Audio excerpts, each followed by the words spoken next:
I couldn't believe what I was seeing. A shiny new padlock gleamed on my backyard gate. Its thick metal chain coiled tightly around the latch like a snake strangling its prey. This wasn't here when I left for work that morning. My key didn't fit, and worse, my golden retriever, Buddy, was trapped back there with no food or water. My heart sank as I rattled the chain, frustration boiling up. Who would do this? Why? Then I saw Ida's small note taped to the gatepost, its words cold and official. Saw this area is now under HOA jurisdiction. For access inquiries, contact the president. Saw no signature, but I didn't need one. Lisa did it again. A voice muttered behind me. I turned to find my neighbor, Tom, standing there, his face a mix of pity and exasperation. She's been on a rampage since they made her HOA president last month. But this is wild, even for her. I'd only moved into Greenhaven Meadows 3 months ago, lured by the neat lawns, quiet streets, and the promise of a calm, suburban life. The realtor had mentioned a homeowners association, but swore they were laid back, just there to keep property values up. What she didn't mention was Lisa Harper, a 50-something woman with a permanent scowl and a rulebook obsession that could make a drill sergeant blush.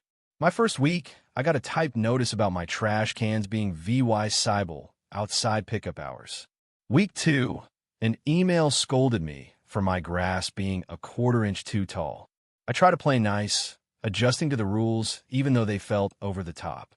I even dragged myself to an HOA meeting where Lisa steamrolled every discussion, treating the neighborhood like her personal kingdom. Has she pulled this on anyone else? I asked Tom, who'd lived here for years. He shook his head. Not this bad, but she's been saying anything you can see from the street is HOA jurisdiction. She's left notes on flower pots, demanded people change their curtains, even tried to find the Millers for their kids' basketball hoop. I took a deep breath, trying to stay calm. I need to get Buddy out and feed him. I'm cutting this lock. Tom grabbed my arm, his voice low. Don't. She's itching to slap fines on people, and property damage would be her golden ticket. Let me help you hop the fence to take care of Buddy. Then we'll deal with this the right way. After climbing over to make sure Buddy had food and water, I decided to face Lisa head-on.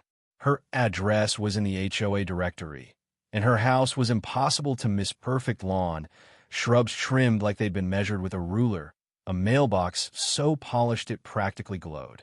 I rang the bell, and Lisa appeared, wearing a pastel sweater despite the heat, her gray hair pulled into a bun so tight it looked painful. Her eyes narrowed when she saw me. Mr. Carter, she said, her voice sharp as a knife. I assume this is about the gate. Lisa, you put a lock on my property without permission, I said, keeping my tone even though I was fuming. That's trespassing and tampering. I need the key. Now. Her lips curled into a smirk that didn't touch her eyes. You're mistaken. Per HOA Bylaw 17, subsection 4, all exterior structures VY Cybel from community areas fall under our oversight. Your gate faces Elm Street, so it's community property. I stared, dumbfounded. That's not how property law works, Lisa. My gate's on my land, per my deed. You can't just call something community property because it's VY Cybel. She crossed her arms, smug as ever. The bylaws predate your move, Mr. Carter. You agreed to them when you bought your home. Your gate's non-standard design harms property values. Until you submit modification forms and get approval, it stays locked.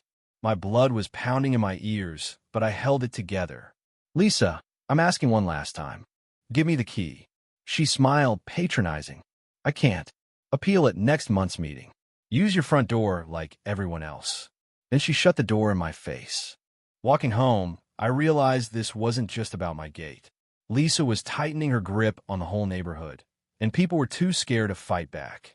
Her bylaw interpretations were getting crazier by the week. If no one stopped her, who knew what she'd do next? The next morning, I got to work.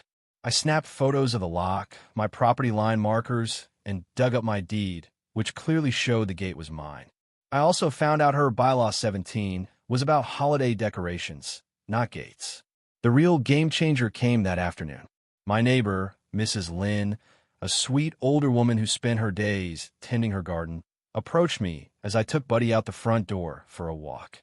I saw what happened, she whispered, glancing around like she was in a spy movie. I was trimming my roses yesterday morning when I saw Lisa at your gate with that lock and chain. I recorded it on my phone. Thought you might need it. She showed me the video, and there it was Lisa, clear as day, sneaking onto my property at 7:15 a.m., inspecting my gate and locking it up. Mrs. Lynn, you're a lifesaver, I said, floored. Can you send me this? She nodded and sent it right over. She left a note last week saying my bird feeder was unauthorized wildlife encouragement, Mrs. Lynn said, her soft voice tinged with defiance. Someone needs to stand up to her. With that video in hand, I went all in. First, I emailed the HOA board secretary, Greg, a decent guy who always seemed uneasy with Lisa's antics. I sent him the video, my deed, and a formal complaint. Second, I called the non-emergency police line to report trespassing and tampering. The dispatcher sounded doubtful until I mentioned the video, then her tone shifted. An officer will be out this afternoon, she promised. Officer Daniel showed up around 3 o'clock, all business. He watched the video multiple times, checked my documents, and nodded. This is cut and dry. She had no right to touch her property. Want to press charges? I paused for a second. Lisa needed to learn actions have consequences. Yes, I said. He nodded.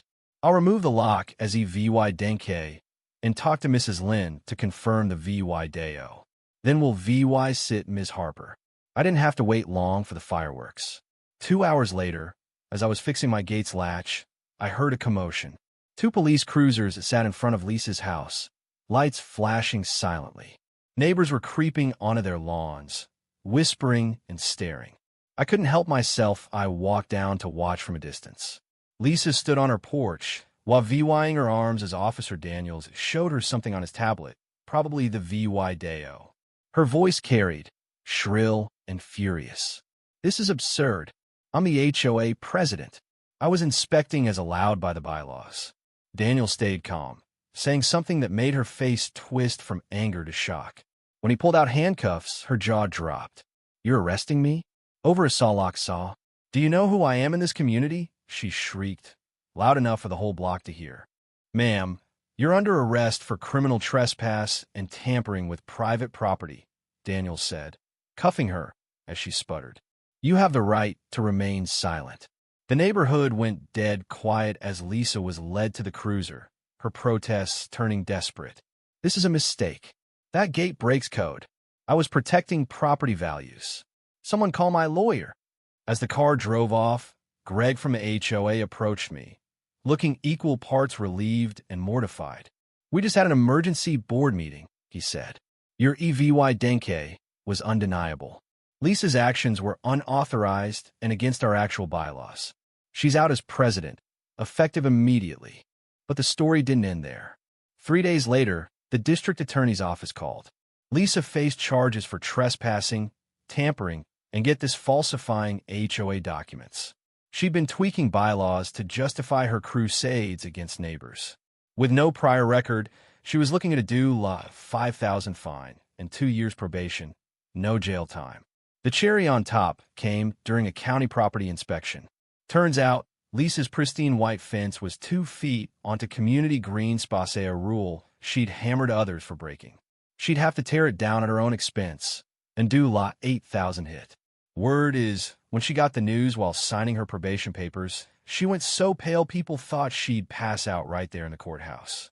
Looking back, it wasn't just about my gate.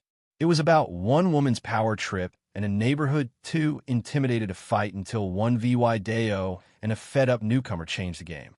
Now, I'm curious. What do you think? Did Lisa deserve what she got? Or was she just a stickler for rules gone too far? Have you ever dealt with an HOA tyrant like this? And here's a hot one. Should HOAs have this much power over your own property, or are they more trouble than they're worth?